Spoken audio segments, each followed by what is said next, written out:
This week wasn't loud. It didn't announce itself, but it changed something because it touched what I kept repeating, not what I kept saying. So today is about integration, how this week actually shifted my emotional baseline and why the quiet weeks are often the ones that matter the most. This is Francisca. This is my Mid-Crisis Life, and today is Reflection Friday.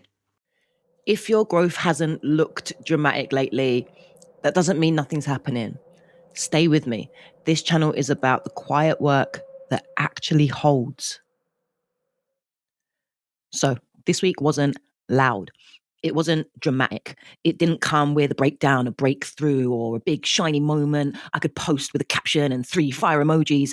This week was subtle. And honestly, subtle is where the real work hides. Because this week wasn't about what we do. It was about what we keep repeating.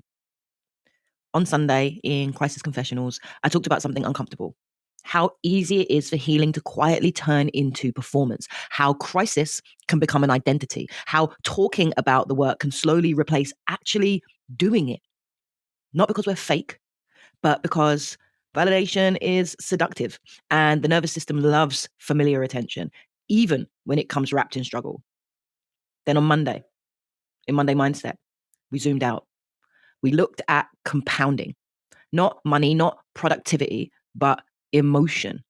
Because whatever emotion you repeat, you compound.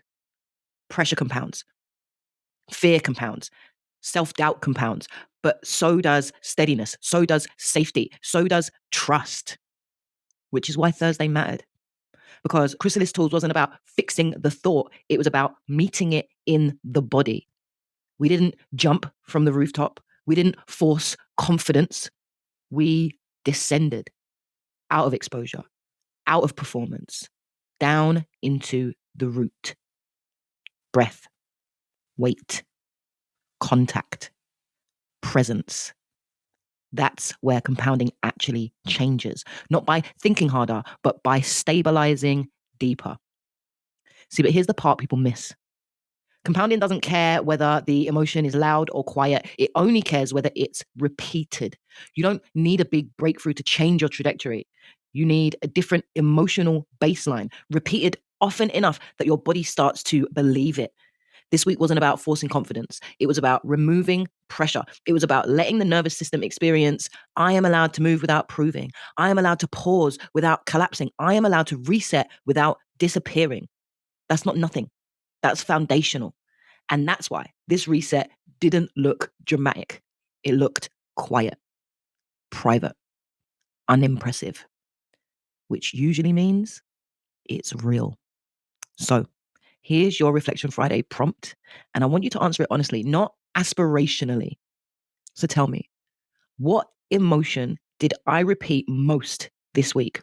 Not what you intended to repeat, not what you posted, what actually ran in the background. Was it pressure, self-trust, fear, curiosity, gentleness, bracing?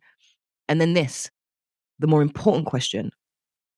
If that emotion compounded for 6 months, where would it take me? Because that's the trajectory you're already on. But here's the good news, and it's very good news. You don't need to fix your whole life. You don't need a 5-year plan. You don't even need clarity.